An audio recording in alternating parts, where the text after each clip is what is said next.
Elle a présenté tellement de versions différentes de ce qui s'est passé que je ne peux plus en croire un mot. Voilà. Donc, on peut pas, tout est faux parce que c'est une menteuse. Il a été prouvé qu'elle a déjà menti plusieurs fois dans sa vie. J'étais déjà venu sur cet argument.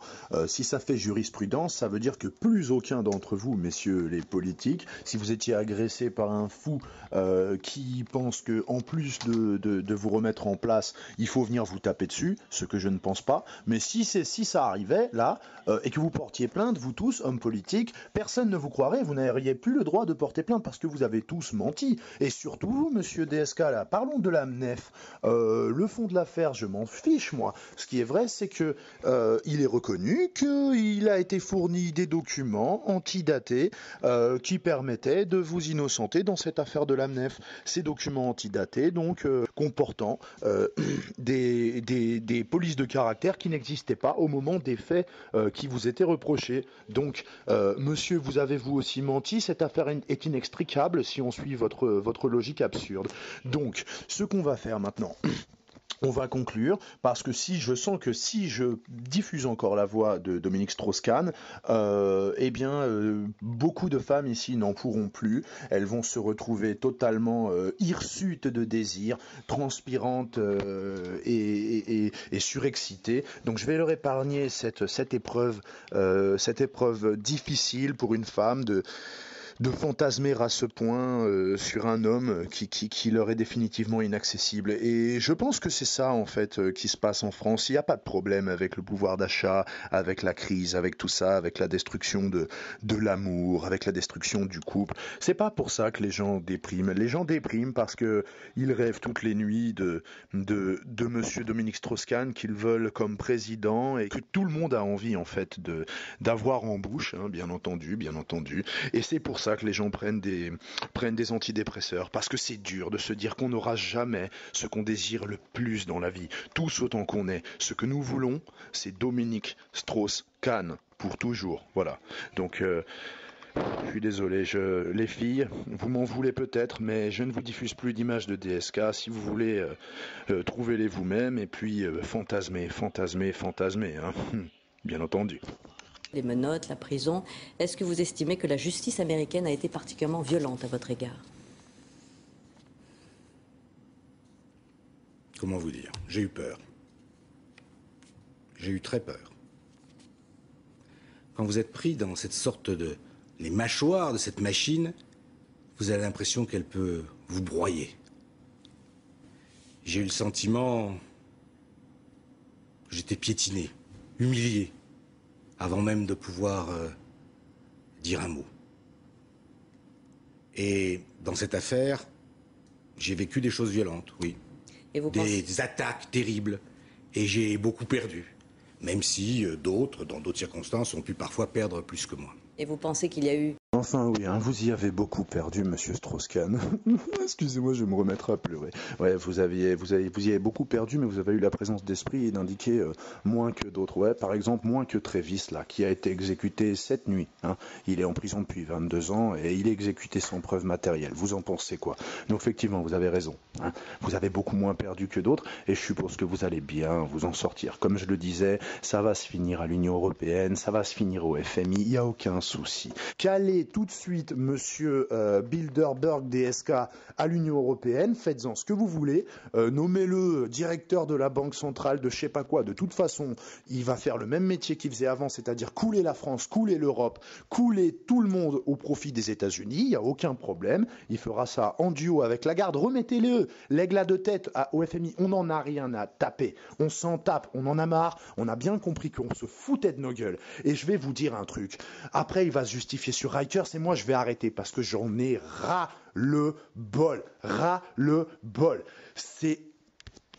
Est-ce que vous avez vu sa femme qui lui paye son appartement à 50 000 euros parce que soi-disant ils avaient essayé d'aller dans un studio au début ou dans un 2 pièces et mon cul c'est du poulet, vous avez vraiment une tête à vivre dans un studio ou dans un 2 pièces? Non mais vous vous moquez de moi, enfin fermons la parenthèse. Moi je veux juste attirer votre attention si vous revisionnez les passages où monsieur rentre dans son appartement, rentre dans sa voiture, etc. en compagnie de sa femme, hein. Sa femme elle sourit gentiment, absolument, il n'y a aucun souci. C'est son problème de dignité à elle, puisqu'il est reconnu qu'il y a eu des rapports sexuels, puisqu'il est même reconnu dans le rapport de police, puisque vous voulez parler des rapports, il est reconnu que vous avez également fait monter des call girls au Sofitel la veille. Donc, je veux dire, cette femme-là vous suit.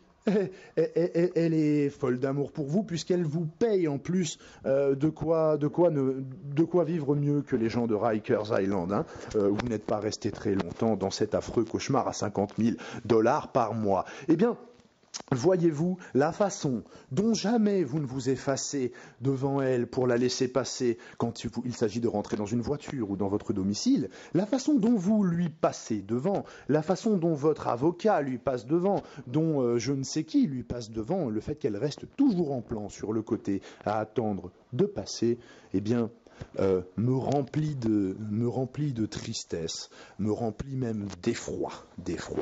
Je trouve que ce qui s'est passé dit énormément sur le monde dans lequel nous vivons, et plus encore qu'à propos de vous, monsieur Strauss-Kahn. Jamais, monsieur, jamais vous ne serez président de la République. Vous avez effectivement raté votre rendez-vous pour la simple raison que il n'y avait personne au rendez-vous, il n'y avait que vous, et voyez-vous, il n'y a pas que vos amis qui votent, hein. Ne vous en déplaise. Alors, voilà ce que vous nous dites. Ce qu'il faut regarder, c'est le rapport du procureur. Vous, donc, essayez de faire semblant que vous n'avez pas compris vous-même en quoi consistait la justice américaine. Hein. Malheureusement, dans les faits, nous avons des procureurs qui se saisissent d'affaires qu'ils estiment juteuses, dans le sens où ils vont pouvoir, donc, à peu de frais, se payer, par exemple, un homme important européen comme Dominique Strauss-Kahn et en obtenir une aura particulière dans le but, par exemple, de se faire élire sénateur ou je ne sais quoi, gouverneur de Memphis ou maire de la ville. Monsieur Cyrus Vance a tout simplement mal évalué donc quelle était sa cible. En aucun cas, il n'a dit qu'il abandonnait les poursuites car ce monsieur était important. Il l'a dit tout simplement parce que il lui semblait complexe d'obtenir donc la condamnation de DSK en raison, par exemple, du manque de crédibilité de Nafissatou Diallo. Et tout simplement, ce monsieur, au départ, s'était lancé sur une affaire, mais n'avait pas tout à fait réalisé qui était Dominique Strauss-Kahn. Et je pense qu'il l'a tout à fait réalisé, puisqu'il a trouvé un moyen de sortir très vite de cette affaire trop complexe pour lui dans laquelle il s'était jeté.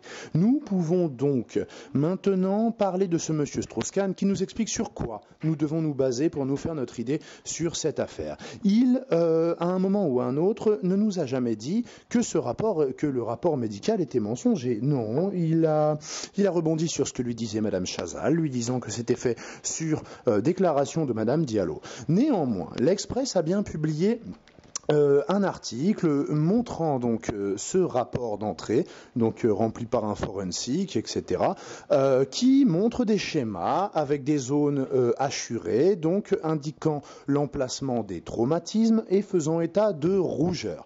Je ne vois pas comment l'on espère nous faire croire à nous, Français complètement stupides, mais quand même pas à ce point, que aux États-Unis, pays d'accord, dont on veut bien accepter qu'il s'y passe des choses absurdes, mais où on a du mal à penser que des médecins remplissent des schémas censés témoigner d'une constatation visuelle, remplissent des annotations comme traumatisme ou comme rougeur, sans avoir vérifié in situ, anatomiquement, ce dont il était question.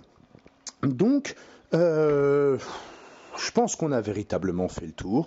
Je vais épargner, comme je le disais, à toutes nos amies qui nous regardent le supplice de la tentation strauss-kahnienne. Je sais que vous devenez folle, je sais que vous êtes folle de désir. Salut les filles. Et puis je sais pas, essayez de vous retenir. Essayez quand même d'oublier. Oubliez. Vous ne pouvez pas coucher avec Strauss-Kahn, c'est impossible. Je suis désolé, je sais que vous allez tous déprimer, que vous allez toutes déprimer. Je sais que c'est la cause essentielle de la consommation d'antidépresseurs en France. Je sais que c'est pour ça que les gens sont si mal dans leur peau. La crise, le pouvoir d'achat, tout ça, ça n'a aucune importance. Les gens n'arrivent pas à se mettre cela dans la tête. Vous ne pouvez pas tous coucher avec Dominique Strauss-Kahn. Il a dit lui-même que suite à cette mésaventure, il avait perdu cette légèreté cette légèreté. Donc il avoue quand même cette légèreté et heureusement il a compris qu'il fallait être moins léger. Donc je suis tout à fait désolé pour vous toutes. Salut Sève, vous ne pouvez plus coucher avec Dominique Strauss-Kahn. J'espère qu'il n'y aura pas une augmentation du taux de suicide féminin cette année. Mais je comprendrais quand même que vous vouliez vous supprimer ça. Moi, je me mets à votre place. Je sais pas, c'est